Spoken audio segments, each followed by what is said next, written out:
ചന്ദ്രൻ 2.25 ദിവസം കൊണ്ടാണ് ഒരു രാശി ദൂരം സഞ്ചരിക്കുന്നത്.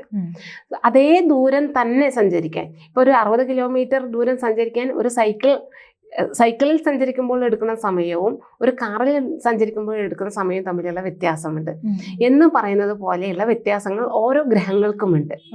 അപ്പോൾ ഒരു രാശി ദൂരം സഞ്ചരിക്കാൻ 2.25 ദിവസം എടുക്കുന്ന ചന്ദ്രൻ, സൂര്യൻ അവിടെ അതേ ദൂരം സഞ്ചരിക്കാൻ 1 മാസവും, അതേ സമയത്ത് വ്യാഴത്തിന് 1 വർഷവുമാണ് വേണ്ടത്. ഇനി ഭൂമിയിൽ നിന്ന് ഏറ്റവും അകലെയുള്ള ശനി അത്രയും ദൂരം സഞ്ചരിക്കണമെങ്കിൽ 2.5 വർഷം വേണം. അപ്പോൾ ഇപ്പം അതേപോലെ തന്നെ ചൊവ്വയായാലും ശുക്രനായാലും ബുധനായാലും ഒക്കെ 3-4 മാസക്കാലം കൊണ്ടാണ് ഇത്രയും ദൂരം സഞ്ചരിച്ചെത്തുന്നത്.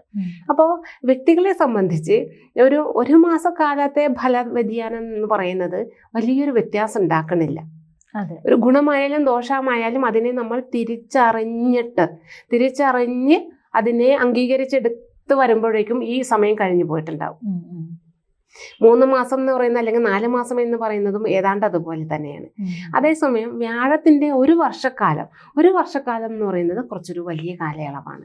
അപ്പൊ ആ 1 വർഷം അല്ലെങ്കിൽ വരാനിരിക്കുന്ന 1 വർഷം നമുക്ക് എങ്ങനെ ആയിരിക്കും, ഗുണമായിരിക്കുമോ ദോഷമായിരിക്കണമോ അല്ലെങ്കിൽ മിശ്രഫലമായിരിക്കുമോ എന്ന് നേരത്തെ കൂട്ടി നമുക്ക് ഒന്ന് മനസ്സിലാക്കിയിരുന്നാൽ അതിന് വേണ്ടുന്നതായിട്ടുള്ള ഒരു പ്രിപ്പറേഷൻ നമുക്കെടുക്കാൻ സാധിക്കും.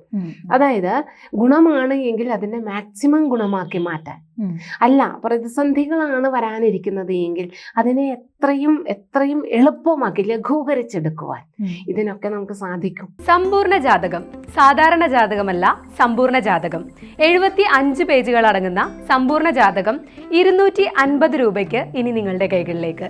അതിനായി നിങ്ങൾ ചെയ്യേണ്ടത് ഇത്രമാത്രം: താഴെ കാണുന്ന നമ്പറിൽ ബന്ധപ്പെടുക.